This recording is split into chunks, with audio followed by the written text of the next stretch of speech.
قسطنطنیہ یعنی استنبول ترکی کا ایک شہر ہے۔ استنبول کے شہر پر مسلمانوں کا پہلا حملہ 672 میں ہوا تھا، لیکن وہ 7 سال تک محاصرے کے بعد ناکام واپس ہوئے۔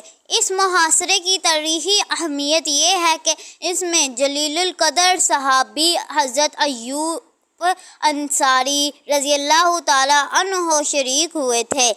اسی مہم کے دوران میں ان کا انتقال ہوا اور وہ استنبول ہی میں مدفون ہوئے۔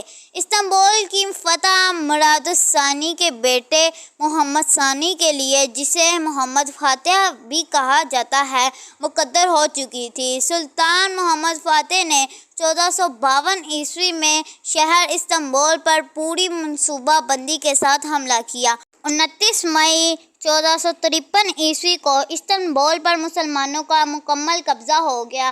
سلطان فاتحانہ انداز سے شہر میں داخل ہوا اور سب سے پہلے اس نے آیا صوفیہ میں جمعے کی نماز پڑھی۔ جب مسلمانوں نے قسطنطنیہ کو فتح کیا تو یہاں کے لوگ دور نکل گئے۔ ان کا خیال تھا کہ جب فاتحین یہاں پہنچیں گے تو آسمان سے ایک فرشتہ اتر کر ان کو واپس دھکیل دے گا۔ سلطان محمد فاتح گھوڑے سے اتر کر کلیسا کے اندر داخل ہوا اور اس نے وہیں نماز ادا کی۔ مسلمانوں نے اس میں بہت سی تعمیرات کا اضافہ کرایا۔ دیواروں اور چھتوں کی پچی کاری پر سرمئی کلی کروا دی گئی۔ جن دیواروں پر بت بنے ہوئے تھے انہیں منہدم کروا کے نئی دیوار بنوا دی گئی۔ سلطان محمد نے ایک بلند مینار تعمیر کروایا۔ سلیم ثانی نے شمال کی جانب دوسرا مینار بنایا۔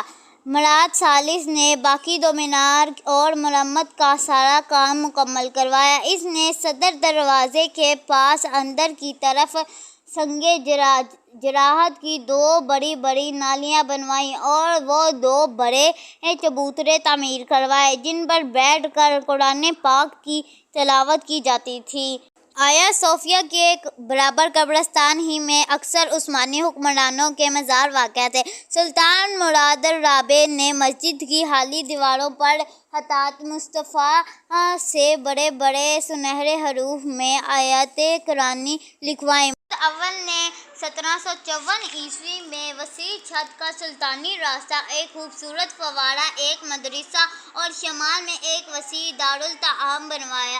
نیز مسجد میں ایک بیش قیمت کتب خانہ قائم کیا۔ سلطان عبد المجید کے عہد میں مسجد کے جن حصوں کے منہدم ہونے کا خطرہ پیدا ہو گیا تھا ان کی مرمت کروائی گئی۔ مشہور خطاط مصطفیٰ عزت آفندی کی لکھی ہوئی 8 گول لوحیں بھی اسی عہد میں نصب کی گئیں۔